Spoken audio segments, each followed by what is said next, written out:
Hello everyone, I am your subconscious mind and welcome back to Aura of Abundance, जहाँ हम बात करते हैं मैनिफेस्टेशन, हीलिंग और कॉन्शियस क्रिएशन की। आप हमेशा मैनिफेस्ट कर रहे हो, मतलब आप गलत मैनिफेस्ट कर ही नहीं सकते, लेकिन हाँ, आप एफर्ट से मैनिफेस्ट कर सकते हो। जब आप एफर्ट से मैनिफेस्ट करते हो तो यूनिवर्स आपको और ज़्यादा एफर्ट्स ही देता है। ज़्यादा सिचुएशन फिक्स करनी पड़ती है, ज़्यादा मैनेज करना पड़ता है, ज़्यादा प्रॉब्लम सॉल्व करनी पड़ती है और लगता है जैसे लाइफ एक कांस्टेंट स्ट्रगल बन गई है। फिर आप स्क्रिप्टिंग करते हो, विजुअलाइजेशन करते हो, एफर्मेशन करते हो, फील करने की कोशिश करते हो जैसे सब ऑलरेडी हो गया है। मेडिटेट करते हो और चेक भी करते हो कि मैं सही मेडिटेट कर रहा हूँ या नहीं। और फिर और टेक्निक सीखते हो और वीडियोस देखते हो। आप अपने वाइब्रेशन, फीलिंग्स, इमोशंस को स्टॉक मार्केट की तरह स्टडी करते हो, कब ऊपर है कब नीचे।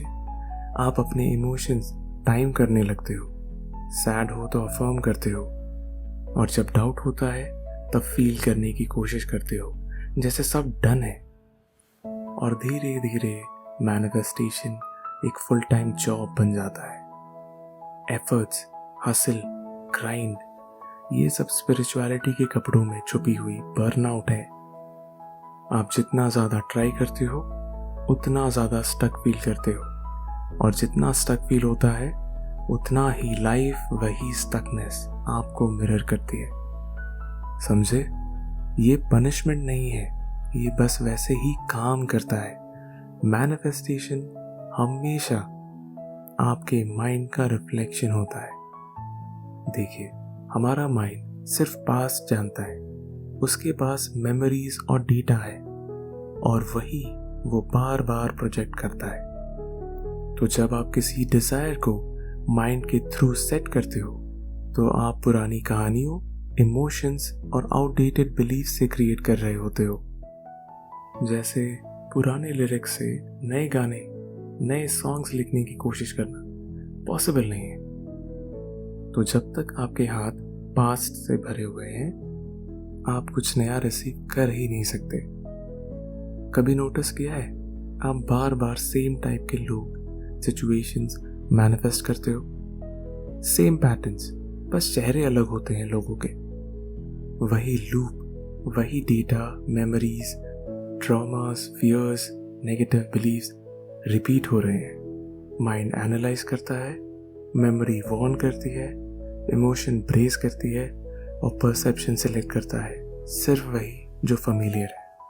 हमारे सबकॉन्शियस को लगता है कि वो हमें फ्यूचर के लिए प्रिपेयर कर रहा हो, पर असल में हम पास्ट को एडवांस में रिपीट कर रहे होते हैं। हर बार जब आप कहते हो मुझे ये चाहिए, माइंड तुरंत बोलता है, क्या मैं इसमें बिलीव करता हूँ? क्या मैं राइट फ्रीक्वेंसी पे हूँ? अभी तक मिला क्यों नहीं?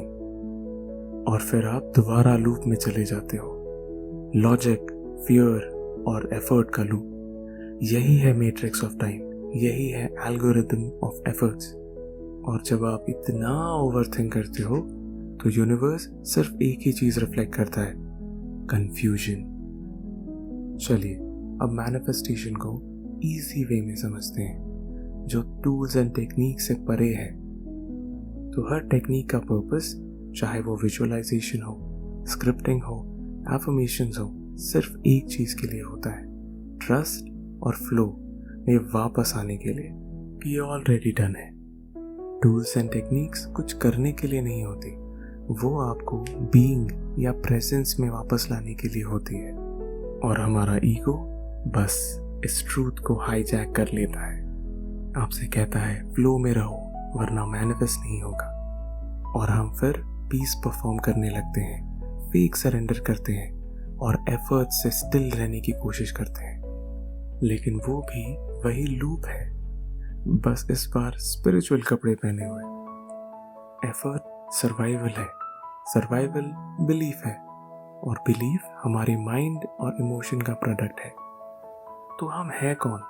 हम बिलीफ नहीं है, हम वाइब्रेशन नहीं है, हम थॉट नहीं है, हम फीलिंग नहीं है। हम वो हैं जिसका कोई ऑपोजिट नहीं है, जो शुरू नहीं होता और जिसका कोई अंत नहीं है, जो सिर्फ आई एम है।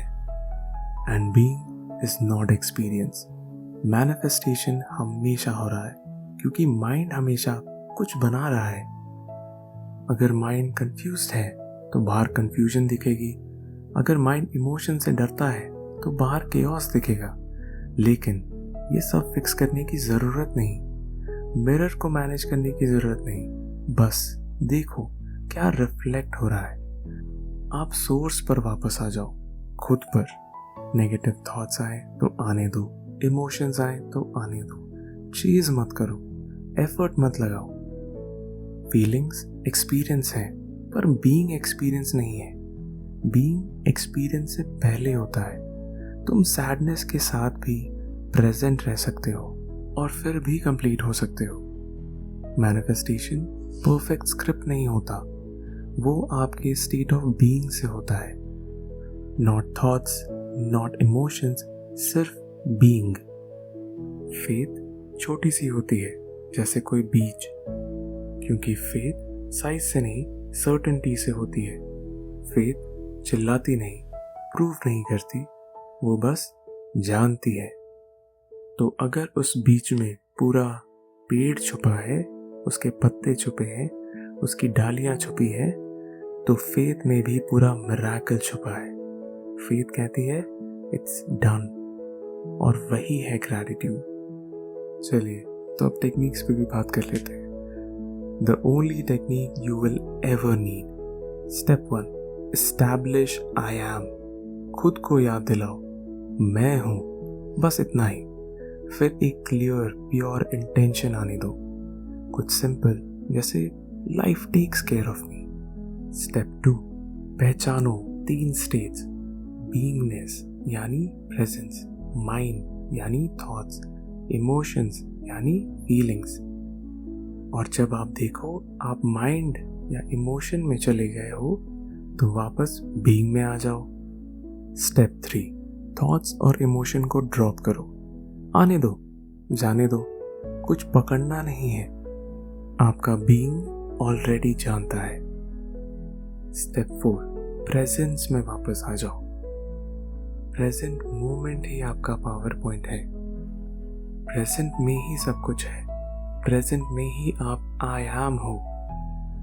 जब माइंड पूछे कैसे पता चलेगा कि ये काम कर रहा है, तो बस कहना मुझे कैसे पता होना जरूरी नहीं है। पीस को प्रूफ देने की जरूरत नहीं होती। एविडेंस छोड़ दो, बस बीइंग में रहो। और जैसे ही आप माइंड और इमोशंस के आइडेंटिफिकेशन को छोड़ देते हो, आप याद करते हो मैं ही क्रिएटर हूं, और लाइफ एफर्टलेसली रिफ्लेक्ट करने लगती है। सच्चाई सिंपल है। अगर आप चाहते हो कि मैं कोर्स बनाऊं मैनिफेस्टेशन, ईगो को अनमास्क करने की और ट्रस्ट और फ्लो में वापस आने पर, तो कमेंट ज़रूर कीजिए। मैं आपके कमेंट्स पढ़ता हूँ, और इस वीडियो को आप शेयर कर सकते हैं, और पसंद आया तो लाइक भी कर सकते हैं। चलिए इस वीडियो को यहीं पे एंड करते हैं। Thank you for being here, thank you for being you. Until next time, stay abundant, stay aligned.